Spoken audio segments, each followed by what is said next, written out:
Salut à tous les amis, j'espère que vous allez bien. Aujourd'hui on se retrouve pour un petit vlog et aujourd'hui vous le savez, non pas forcément, mais si vous suivez attentivement la chaîne YouTube, on a fait un live vendredi en fin d'après-midi chez EasyFloor, donc un petit peu en dessous de Lyon, donc dans la région lyonnaise, on va dire ça comme ça, parce que je suis parti presque une semaine, pas totalement, et oui, la boutique oblige, j'ai fait un petit tour de France, pour rencontrer diverses choses, notamment la fabrication de nos boîtiers éthanol.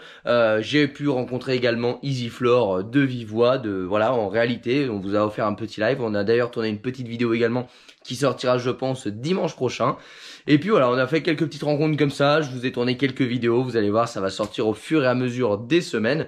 Donc voilà, c'était vraiment un petit tour de France entre guillemets professionnel. Mais ça a été quand même une petite chouette semaine, fatigante parce que j'ai fait beaucoup de routes, mais vraiment très sympa, des belles rencontres, passer des bons moments, et puis voilà, ça fait du bien des fois, faut le dire. Donc d'ailleurs, je voulais vous faire un petit retour. Là, c'est vraiment un petit vlog, hein. Je vais vous montrer, il y a des petites choses qui sont nouvelles sur la boutique. On va parler un petit peu de la Panamera, on va parler un petit peu de choses, c'est un petit vlog tranquillou, voilà, on reprend tranquillement le cours des choses et le tournage des vidéos. Déjà, j'ai fait 2800 km dans la semaine avec la Panamera et je peux vous dire que ça a été un régal. Donc très sincèrement, ça a été hyper agréable et encore une fois, je ne suis pas déçu de mon achat. Donc voilà, ça a permis, je faisais des petits trajets, là j'ai vraiment pu faire beaucoup de routes et j'ai pu finalement valider que j'adore cette caisse-là. Voilà, très sincèrement. Vous avez vu, hier est sortie donc la vidéo de la vidange de boîte PDK. Alors je vous fais un petit retour également. Quand on vidange la boîte PDK, très sincèrement, on a l'impression d'avoir une autre boîte de vitesse. Alors à tous ceux qui me disent oui, t'as pas mis de P18 ici, j'ai mis du P18 à hauteur de 2%. Pourquoi pas 4? Tout simplement parce que c'est un double embrayage immergé, donc il faut tout simplement respecter un dosage particulier qui est 2%. Donc oui, je l'ai mis. Maintenant, ce serait pas objectif de ma part de vous dire que c'est grâce au P18 que le comportement de la boîte a changé. Et sincèrement, je ne le pense pas également. C'est tout simplement parce que le filtre était sale, l'huile était très sale et l'huile était dégradée. Donc le tout, je pense, le P18 plus lui, etc. fait qu'en fait j'ai un changement de comportement de la boîte qui est juste dingue. Donc en fait c'est surtout au niveau du point de patinage, c'est-à-dire que de base, en mode normal, la boîte est assez molle et ce qui fait qu'on a l'impression que la boîte patine assez souvent. Et en mode sport par contre ça ne le faisait plus du tout. Et bah là en fait en mode sport c'est beaucoup plus rapide, c'est beaucoup plus direct le passage des vitesses. Et à l'inverse en mode confort, et on sent que le patinage ne se fait plus comme avant. En fait on sent qu'il y a toujours un petit patinage pour garder le côté confort, mais en fait il grippe direct. On a vraiment en termes de ressenti un grip meilleur au niveau de l'embrayage. Donc voilà, ça c'est vraiment le côté où ça change tout, parce que finalement si l'embrayage, si la qualité de l'embrayage change, et sur une boîte robotisée en fait ça vous change totalement la rapidité, la fluidité des passages de vitesse. Donc franchement c'est vraiment le jour et la nuit en termes de boîte de vitesse depuis cette intervention là. Donc voilà, ça c'est un petit retour également, mais encore une fois ce serait mentir de ma part de dire que c'est grâce au P18. Là je peux clairement pas le dire parce que j'ai pas fait avant et après, j'ai directement mixé les deux. Donc voilà, je pense sincèrement que c'est le mix des deux qui fait que j'ai un très bon résultat. Mais en tout cas voilà, pas de souci, P18 2% dans les boîtes immergées, ça marche parfaitement, la preuve en est. Et en tout cas ceux qui ont les boîtes PDK, je vous invite vivement à faire ce petit entretien bien trop souvent oublié, parce que sincèrement en termes d'agrément de conduite ça change beaucoup. Et après en termes de préservation de la mécanique, je vous fais pas de dessin. Donc là vous voyez la Panamera est vraiment très dégueulasse. Alors vous voyez la caméra elle brille beaucoup, oui elle brille, mais elle est vraiment très sale. Vous voyez il y a une semaine et presque 3000 km de moustiques collés dessus. Donc là il va y avoir besoin d'un gros lavage. Je suis rentré cette nuit et là je vous tourne la vidéo ce midi. Donc du coup voilà, pardonnez-moi, oui, la voiture est sale. Donc voilà, je voulais également vous faire un petit retour. Vous savez que c'est une injection directe, donc elle ne roule pas à l'éthanol. Donc du coup, je roule partiellement à l'éthanol. Je suis en train tranquillement de voir un petit peu comment réagit le CU de la voiture. Donc quelle capacité me donne le CU de la voiture en termes de quantité d'éthanol que je peux mettre dedans sans atteindre absolument aucune limite, donc que ce soit en charge ou au ralenti. Je vous avais dit dans les vidéos que les Porsche acceptaient facilement 30%. À l'heure actuelle je tourne à 50% et je suis absolument pas du tout proche de la saturation des injecteurs. Donc voilà, à 50% sur une Panamera, ça roule absolument parfaitement et vous êtes large au niveau des tolérances. Donc voilà, je continue mes petits tests. Une fois que j'aurai vraiment terminé ces tests avec des vraies valeurs, etc., et ben je vous ferai une petite vidéo là-dessus. En tout cas, bien évidemment que je roule au C99 éthanol. Je rappelle que le C99 éthanol doit être utilisé à partir de 50% d'éthanol. Donc si vous mettez que 30% d'éthanol, il faut soit rien mettre, soit conserver le C99 essence. Mais par contre, une fois que vous avez à 50 ou plus % d'éthanol, et ben c'est le C89 éthanol qu'il faut mettre. Voilà. Donc ça, je préfère vous le rappeler parce que c'est vrai qu'on me pose souvent la question.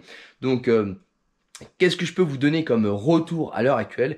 Et ben c'est depuis que j'ai passé la voiture à 50% éthanol avec du C89 éthanol, et ben je n'ai absolument pas de surconsommation. Si, c'est faux. J'ai 0,1 litre de surconsommation.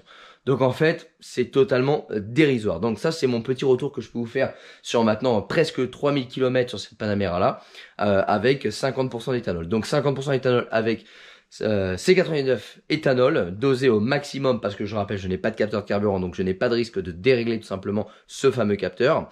Et donc là, je n'ai quasi, quand je vous dis quasi, c'est 0,1 litres de plus, donc en fait c'est quasi infime, hein, ce serait mentir de dire que j'ai une surconsommation depuis que j'ai fait ce test. Donc voilà, je vais continuer. Et puis, comme vous le savez, hein, j'analyse les corrections avec la valise et je ne veux pas atteindre la limite, donc je vais toujours mettre en dessous pour simplement que si on atteint la limite et qu'un jour, on se trompe, on met 1 ou 2 litres de trop, on a le voyant et c'est pas bon pour le moteur. Je vous le dis, je vous le répète, faut vraiment pas le faire. Si vous roulez avec un voyant, il est pas là pour décorer le tableau de bord, c'est que vraiment vous allez abîmer le moteur. Donc moi, je me mets toujours largement sous la tolérance, comme ça permet d'avoir une marge et de ne surtout pas un jour dégrader le moteur si on fait pas attention et qu'on en met un petit peu trop. Donc voilà, tout ça, ça va faire une petite vidéo. Là, je vous fais vraiment un petit vlog très sympathique. Je voulais vous dire également sur la boutique, il y a eu des petites nouveautés. Alors la première nouveauté, c'est chez Hydrosilex, vous voyez, c'est le Hydrosilex Moto. Je pense que vous l'avez déjà vu en publicité sur Facebook. Je ne vous ai pas fait de vidéo spécialement là-dessus parce qu'en fait, ça, c'est à 99% le même produit que pour la voiture. Donc le recharge moto, c'est exactement à 99% la même chose que le recharge voiture. Quelle est la différence? C'est que c'est un format tout simplement approprié pour la moto et donc le prix est en baisse. C'est un format à 125 ml avec le vaporisateur qui va dessus et ça coûte 19 €. Donc pourquoi nous on l'a ajouté sur la boutique? Et parce qu'on a une belle communauté également de motards. Et étant motard avant d'être passionné auto, et tout simplement je prenais extrêmement soin de ma voiture, de ma moto autant pour moi, et à l'inverse je m'en foutais de ma voiture à l'époque où j'avais ma Clio. Et donc on s'est dit que ici il y avait peut-être des motards qui voulaient pas acheter un flacon de 500 ou de 1 litre, ils allaient en avoir pour 2 ans quoi, à faire juste une moto. Donc on a rentré le format moto, voilà. Donc après ça peut être aussi pour les personnes qui sont pas totalement convaincues, qui ont des petits doutes, qui se disent finalement je préfère commencer avec le petit flacon et si j'aime bien racheter un plus gros. Mais voilà, à la base, c'est vraiment fait pour ceux qui ont des scooters, des motos ou des petits engins et qui prennent pas forcément, soit qui n'ont pas de voiture, parce que c'est possible aussi, hein, des gens qui habitent en ville, soit tout simplement ils s'en foutent de la voiture et ils mettent même vraiment leur amour de la passion méca dans la moto. Et dans ces cas-là, ça c'est fait pour eux. Donc voilà, ça a été ajouté à la boutique. On n'a pas communiqué dessus parce que c'est pas un nouveau produit, c'est juste l'étiquette qui change. Moto, en fait, c'est uniquement le format. Donc ça peut être appliqué sur la voiture au même titre que le recharge normal, en 500 ou en 1 litre. Donc format test ou format motard, voilà, c'est disponible sur la boutique, donc ça c'est vraiment ce que je voulais dire. Et on a également rentré des maxi packs. Alors qu'est-ce que c'est que le maxi pack? Vous allez voir, vous avez par exemple le maxi pack d'écrassage, c'est chez Mecaron, ça, donc la marque Mecaron. Vous allez avoir un Mecaron Eco 10000 en 500 et un C99 en 250. Donc ça c'est les nouveaux packs qui ont été ajoutés également à la boutique. Donc je vous mettrai les liens en description de la vidéo si jamais vous voulez aller jeter un petit œil. Donc voilà, c'est des petites nouveautés sur la boutique qu'on n'a pas communiqué parce que voilà, le but c'est pas de faire un truc commercial, etc. Mais voilà, dans un petit vlog, je vous le passe si jamais ça vous intéresse. Sachez qu'il y a des nouveaux packs, il y a des nouveaux conditionnements. C'est pas des nouveaux produits, je le dis, je le répète, c'est exactement la même chose. C'est le conditionnement qui change. Donc voilà, pas de communication en vidéo là-dessus parce que c'est totalement inutile. Ça fait pas partie des tests produits. Par contre, je suis actuellement en train de tester plein de nouveaux produits et j'espère découvrir quelques pépites. Et je suis plutôt confiant parce que pour l'instant j'ai des bons retours. Mais ça, je reste encore en off et j'espère pouvoir vous sortir la vidéo d'ici quelques semaines, d'ici quelques mois. Mais bon, ça, voilà, bouche cousue. Les amis, qu'est-ce que je peux vous dire de plus dans ce petit vlog? On va J'ai peut-être une piste pour attaquer le cylindre. Donc vous savez, je recherche quelqu'un. En fait, il y a plein de sociétés qui font ça, mais je recherche une société chez laquelle je pourrais aller filmer pour faire le réalisage et le traitement Unicasile du cylindre de la YZ. Parce qu'en fait, il y a une belle trace de serrage. Donc j'ai la culasse, vous le savez, la culasse VHM que j'avais reçue il y a de ça maintenant 15 jours, 3 semaines. Donc une pépite également de mécanique de temps. Alors je vous montre ça. Voilà, on a une belle pépite ici. Mais je ne souhaite pas la monter tout de suite pour la simple et bonne raison que la monter pour la redémonter pour envoyer le cylindre, en fait, c'est faire le boulot 2 fois. Donc je préfère vous faire une belle vidéo avec le cylindre, la culasse, etc. Mais encore une fois, ça m'embête de payer, d'envoyer le cylindre. Je préférais me déplacer, payer également, et qu'on puisse filmer ça parce que c'est vraiment quelque chose d'intéressant, le réalisage et le traitement Unicasile. Donc voilà, je ne peux pas le faire chez moi parce qu'il faut des machines, il faut des outils spécifiques que je ne dispose pas. Mais en tout cas, voilà, je suis à la recherche de ça. Il y a plein de vidéos qui vont sortir sur la YZ, il y en a déjà pas mal de tournées. J'en ai encore beaucoup à tourner et en fait, ça va prendre le relais à la suite du trafic. Donc voilà, certains m'ont dit pourquoi tu parles pas de la YZ, etc. Vous inquiétez pas, c'est prévu. Là, je finis la restauration du trafic et le mercredi, prendra place la YZ en lieu et place du trafic. Voilà un petit peu ce que je peux vous dire là-dessus. Je voulais également revenir sur le rassemblement. Donc le rassemblement du 5 septembre, c'est très bientôt, hein. C'est dans 10-15 jours. Il nous reste de la place. Alors vous le savez, au début, on avait vraiment limité un petit peu, on avait fait des règles parce que voilà, on n'avait pas suffisamment de place pour pouvoir accepter tout le monde, hein. Vous savez, maintenant on est 70 000 sur la chaîne. Donc on avait mis des règles, notamment la règle d'un véhicule essence. Et écoutez les amis, il nous reste un petit peu de place. Donc on va supprimer les règles. Et si vous avez un véhicule qui soit y compris diesel, et qui soit vraiment particulier, qui soit joli, qui soit voilà, que vraiment vous avez envie d'exposer, et contactez-moi. L'adresse, donc l'adresse mail pour le contact du rassemblement sera également en description de la vidéo. Vous m'envoyez un mail pour demander votre participation. Le 5 septembre, je rappelle, c'est 10 € pour les voitures et 9 € pour les motos. Donc il reste que très peu de place. À la fin de la semaine, donc là il reste exactement une semaine, à la fin de la semaine, je bloque les réservations. Donc ceux qui souhaitent venir, alors je rappelle que pour visiter c'est tout simplement gratuit, hein, vous venez à l'heure que vous voulez, etc. Et pour exposer, c'est 9h, 16h. Pour tout simplement éviter les entrées et les sorties, parce que vous savez, il y a des règles de Covid, donc on est obligé de faire des sens de circulation, etc. Ça, malheureusement, on n'a pas le choix. Il faut s'y tenir. Donc voilà, il y a une organisation, il y a des horaires, mais il reste de la place, donc n'hésitez pas. Il va y avoir des partenaires, hein. Il y aura Hydrosilex, il y aura Mecaron, il y aura Imprimé Brod. Donc ça va être plutôt sympa. On va passer une belle semaine, enfin une belle journée. Je croise les doigts pour qu'il fasse beau, que ce soit un bon moment sympa tous ensemble avec les abonnés.